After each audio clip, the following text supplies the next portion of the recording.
you're able to speak your mind freely back in the Philippines. Even though we have the freedom of speech and it's a constitutional right, if you're competing with yourself, just yourself and nothing else.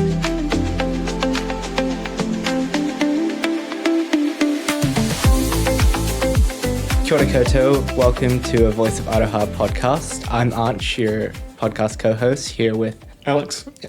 And with our guest, Haj. Yeah. Haj, would you like to introduce yourself? What are you doing here? You're studying in your work? Yes.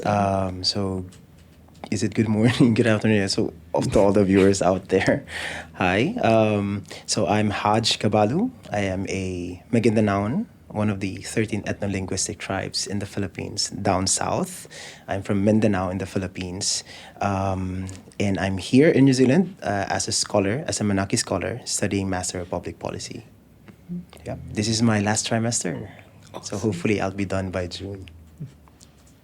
Awesome. That's great. Can we hear a little bit more about what brought you to New Zealand initially and what brought you back here? Ooh. So my New Zealand journey started way back in 2023 when I became part of the Mindanao Young Leaders Program. It is a program funded by the Ministry of Foreign Affairs and Trade, Union Aid. It's a non-government organization here, and also in partnership with Victoria University of Wellington. So I was a participant back then, part of the second cohort of this program. And that led me to have the opportunity to travel here in New Zealand. And we stayed here for 2.5 months, studying sustainable development in Victoria University of Wellington. And then I went back because I think I love Wellington and New Zealand so much. So I went back, but this time as a scholar, as a Manaki scholar. So there are about 14 or 15 of us in the Philippines during our batch who came from the Philippines, who studies, or who are actually studying now in New Zealand. So yeah, that's my journey in going here in New Zealand. Yeah. Cool. Yeah. And when you first came to New Zealand for the first time, what was your first impression? It was cold. Yeah. And windy. I know. It was really cold. I still remember the time when we went outside of the airport and then the cold breeze. So it was really cold because, of course, as you all know, Philippines is a very tropical country. We only have 2 seasons, either rainy or very sunny. Yeah. So no snow. So just rain or sun, and I think that's the first thing that I still remember when I came in here in New Zealand. And also living in a developing country, you can always see the difference, like from the transportation. I love the transportation because we have terrible transportation back in the Philippines, and also the people, the very diverse people as well. Mm. And that's great to hear. A question I'd have is, what's the biggest cultural difference? I know you touched on the transportation, but culturally, what's the biggest difference between the Philippines and New Zealand that you saw? At the back of my mind, I think New Zealand culture is very open compared to the Philippines, especially when it comes to issues on health, mental health, and things like that. Like, people are very much open here, and I think I kind of adjusted. Yeah, from being a conservative Filipino and also part of that ethnic group. So we're very much conservative. And then here, they're very much open. So there's a big difference when it comes to that. Like, for example, you calling people by their first name, we don't do that. Back in the Philippines, Yep, we call our teachers ma'ams and sirs, and even older people, we call them ma'ams and sirs for respect. But here, you can call people by their first name, which is not a sign of disrespect at all. So that's one of the differences, and also be able to speak your mind and just saying no to things. That's also one of the differences, because I don't know, but most of the Filipinos always say yes. If you ask them questions, they just say yes, even though deep in their heart it's a no. So that's one of the things that I've learned here, is really to, if you want to say what's on your mind, you can say it, but make sure that say it politely, and it's okay to say no to things. Yeah, those some things. Yeah. Were there any similarities between Philippine and Kiwi culture that surprised you? It just shows how different the cultures are. Yes, I think. Yeah. I really think so. It's very different. It's very different. Could you say kindness was one of those, or could be a similarity between the two What? of them? Kindness, because you said how Filipinos always would say like yes a lot. Here in New Zealand, I Yes, think we I are don't, I also don't know that with way. New Zealand culture though. Yeah. I think the thing about New Zealand culture is we're okay to say no to things that like we know we have the freedom, and we're not like not really oppressed, but there's that sort of like liberation that everyone has being in a safe country. Even though Asia's relatively safe, but just more safer to express your emotions. But I do think we're also in a community where we want to please people as well. And so whenever you're like asked to fill out a survey or something, and you always say like positive things about people, we're in a very, very kind sort of community. Have you seen kindness in New Zealand? Based on that explanation, I can say yes. Yeah. Yes, we always. I think most Filipinos will be like people pleaser, so we really want to please people. But I would like to highlight what you said a while ago about the freedom of speech, because I think that's one of the differences in the Philippine culture and also with the New Zealand culture is that you're able to speak your mind freely. But back in the Philippines, even though we have the freedom of speech and it's a constitutional right, but it is not really guaranteed because you might face some consequences when you're sharing a lot or speaking so much. So yeah. And just a follow-up question off that, do you think that sort of fear had stopped like advocates or people that were interested in politics like speaking out, especially youth? Yeah, definitely. If I'm back in the Philippines and my mentality is what the New Zealand mentality, I might face some consequences. Worse, death, because that is really what is happening back in the Philippines. So if you really speak your mind, there are instances wherein people will kill you because it's really a reality. It's a sad reality that actually happens by just speaking your mind. So yeah, it's really hard.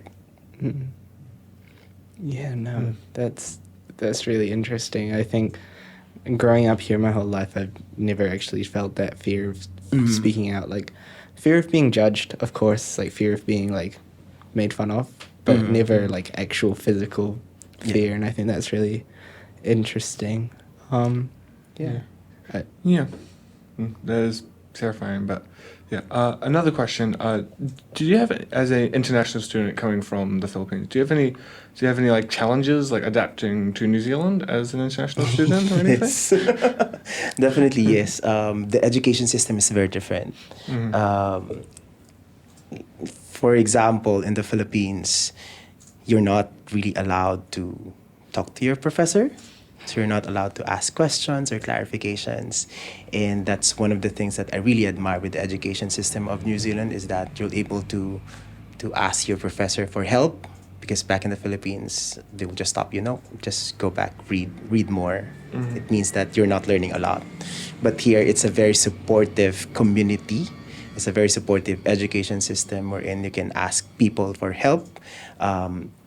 You can ask people for support, especially your professors, and they really won't judge you, and they will really help you to achieve your goal and to pass the course that you're taking, which is a very, very, very different when it comes to the education back in the Philippines. And I think the education system in the Philippines is very strict, and it's more you compared to us, if you know what I mean. So here you have student support who can help you if you're struggling with regard to your essays or things like that. But back in the Philippines, it's just you, or you can ask your family members or your friends for support, but not really it's not really a community, but it's more you, your own struggle, and then you finishing your course or your degree.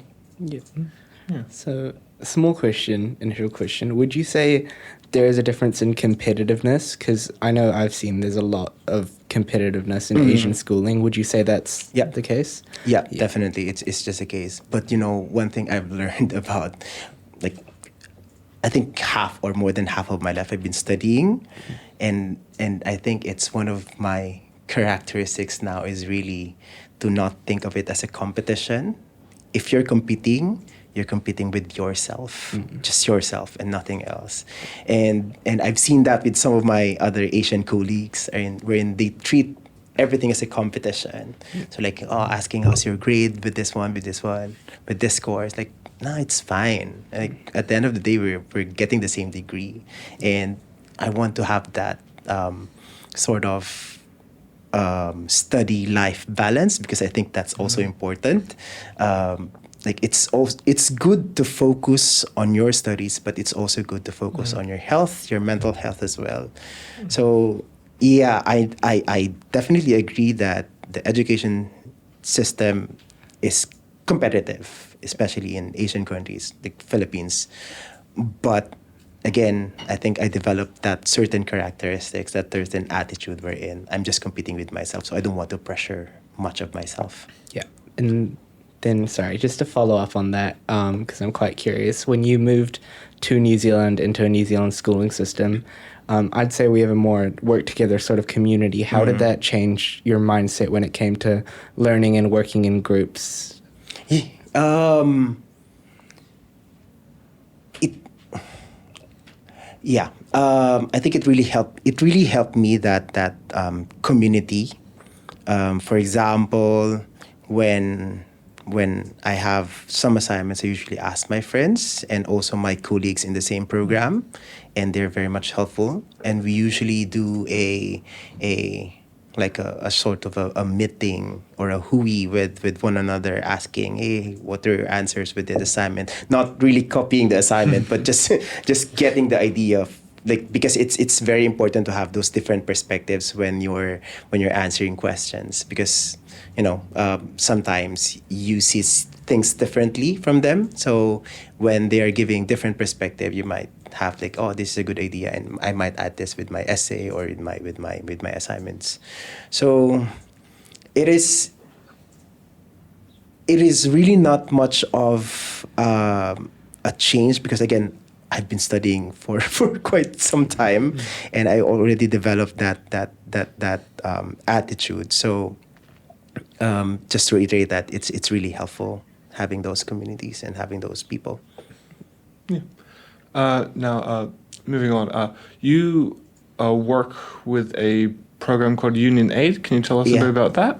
Yes. With regard to the work itself, or What do you working. do, really? Yeah, Like, so Yeah. I'm a program coordinator, particularly doing events. So what the program do is to choose and select young leaders from the Mindanao region, Mindanao region. That's the southern part of the Philippines.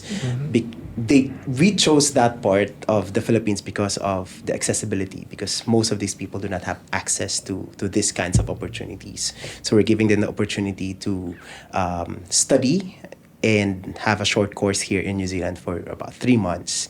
And my work is more on coordinating with people, with organizations, and also doing the events as well. That's when I met Voice of Aroha, and actually the Voice of Aroha is one of our partners in the organization, in the program. And talking about the courses, those 3-month courses, what do the people coming over from the Philippines learn in those courses? Yeah, it's mostly focused on sustainable development. So that's people, prosperity, the sustainable developed people, prosperity, and the environment is the environment. So it's how these interplay, how they work together to sustain sustainable development. Because the young leaders from the Philippines are coming from a civil society organizations or volunteer organizations. So they are more community based, and we teach them sustainable development and teach them those knowledge and skills that they can use as they go back to their own community.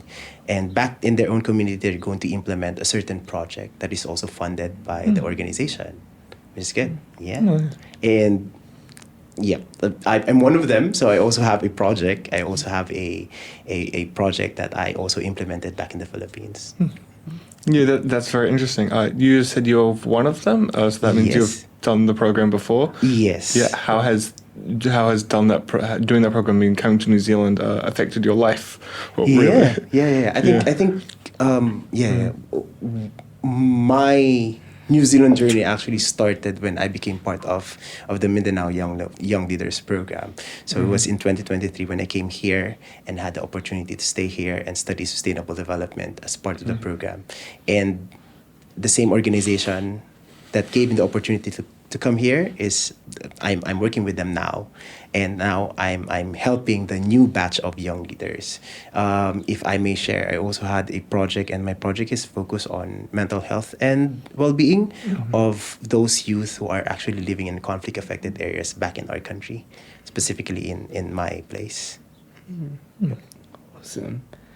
Yeah, no, that's great to hear that you're working on mental health, especially in conflict, because I can't imagine the amount of struggles that people are going through that are living in conflict. Yeah.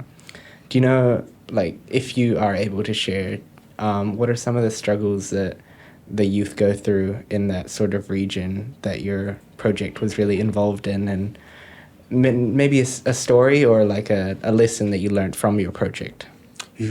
Actually, there are a lot of issues and concerns, but my focus is more on the mental health because I still remember because mental health is still a taboo back in the Philippines, and we don't talk about mental health, especially if you're in a society and a community that are mostly Muslims, and we know that Muslims are very religious people, and this also added layer to the struggles of this youth, and I focus on mental health and well-being of youth who are living in conflict-affected area because this community that I chose, it's just a few hours away from where I live. They experience armed conflicts between rebel groups, local rebel groups, and the military. And one of the struggles is that they don't have the avenue or the opportunity to express their feelings. So they kind of develop this post-traumatic stress disorder because no one is really helping them. And people are not acknowledging it, and it became like a normal thing in the community. So if I may share, this was actually a story from one of my interviewees back then when I asked him about his experiences in armed conflict, and he told me that it was really difficult. Like he experienced seeing actual bodies of people. I know it's very graphic, like actual bodies of people when a certain plane bombed their area. And it triggered me to, and I asked him if he received some mental health support from that experience, and he said no. And he was 13 back then, and he was now 23 or 24, so almost a decade passed, and no help from that experience. And whenever armed conflict happened in their country, in their place, his mom would just say that, "Oh no, it's okay," and eventually tomorrow it will be fine, and nothing, as if nothing will happen, as if nothing happened. So that triggered me to really create a sort of a program or a project for them to be able to help them, especially those newer generations now, that if they experience this, they'll have the opportunity to express their feelings and an avenue that can help them with their mental health struggles. Yeah, that is very interesting with how over there, obviously, mental health is frowned upon. Your project, was it something that like they continued going on with it, or was it like a one-time thing where you, or like for like a few weeks that you went in there and like talked to them or something? Or No, how was it designed, really? Okay, the program itself is almost a year, and the project, I've been implementing it since 2022. So it's a lot. Yeah, it's I think one of the lessons I've learned in implementing a certain project is that really to not rush things, because we tend to rush things, implement a project, and no impact at the end of the day. So we want more impact, even though it is implemented, no, a bit longer. But as long as we have that impact, that's more important than implementing it directly and having no impact at all. So yeah, I've been implementing it, and then I finished the project early this year. Yep, and I'm doing my report now and sending some reports of how it really actually went. And for sustainability, this hopefully this project will continue, because my project is also part of the project is creating a certain group from the community who will lead in implementing projects and activities that are health and well-being related. Yeah. Awesome. It's great to hear that you're carrying on that legacy and that Yes, mission. yes. Now, a more interesting question. How would you say that New Zealand could learn from Philippines in terms of education, community, or culture? And I think this what I'm going to share is also a learning from the Young Leaders program. And I think two things at the back of my mind. I think two things. One is decolonization. I think it's very important to decolonize those different perspectives. Like, for example, when we talk about mental health, we don't use the Western approach, the Western lens. It should be contextualized based on the culture of the people. Like, for example, when we're talking about mental health, I'm not going to use the definition of mental health by the US, but I'm going to use the definition of mental health based on what the community think mental health is. So I think one is decolonization, and the second one is, I don't know if you're already using this in the New Zealand context, is the concept of capacity sharing. I think this is a very new concept that I've learned, because we usually do capacity building, and when we say capacity building, you have this certain power, like one is better than the other. That's why we are building you and capacitating you. But when we say capacity sharing, it means that you all have this distinct characteristics or skills that no one is really above, but what you're doing is sharing that knowledge to the other person. And then you also recognizing that the other person has their own strengths and also skills that you might get from them. Yeah. Two things. Yeah, which is very interesting with how colonization has happened. Now, another question. Do you have any advice for any international students coming to New Zealand or going anywhere, in fact? It's for those who are coming, I think it's important to have support.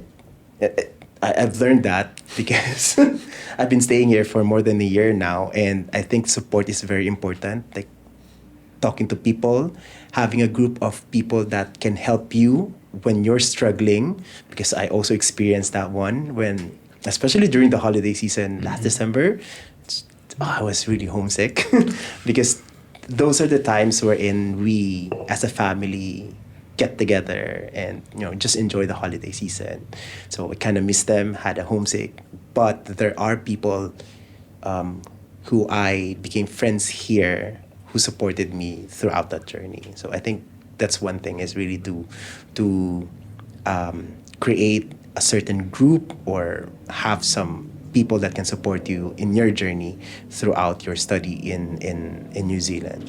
And I think it's also important to be really open and no to be really open, to know your strengths and weaknesses, because if you're able to identify your strengths and your weaknesses, you can talk to people that can help you with your weaknesses. For example, like a lot of people here can really support you. I personally am going through a bit of a thing where I'm quite bored a lot. Did you have any boredom, or how'd you get over it? Ooh, I do some hobbies. I have some hobbies. Actually, I did jujitsu. It's a form of martial arts. I hope you're familiar with it. I did jujitsu back in the Philippines, and I did jujitsu for mental health reasons. Not really for to have like skills of grappling or choking people. Not for that reason, but it's mainly for mental health, because I find it as a community, and I find it that when I am doing that kind of sports, it helped me mentally, and other people are also supporting me. So I continued that hobby here in New Zealand, particularly in Wellington. So I'm still doing jiu-jitsu, and that's one of the things that I do. And another thing is I also do photography. So walking along harbor side, just taking photos, it really helped me mentally and also physically. Yeah. Do you have any? How do I word this? Do you have anything you want to do in like the future and beyond? Like any goals you have you want to like hit as you get older? Yeah. When I applied for the Manaki scholarship, I think my really selling point is that I really want to help my community. And upon finishing this program, that's what I'm going to do, is to fulfill what I promised. So go back to the community, help them, share the knowledge that I gathered here, and hopefully create positive impact in my own community.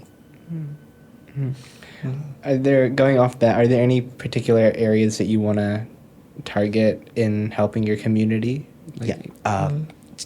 I've shared a while ago about my advocacy on health and well-being.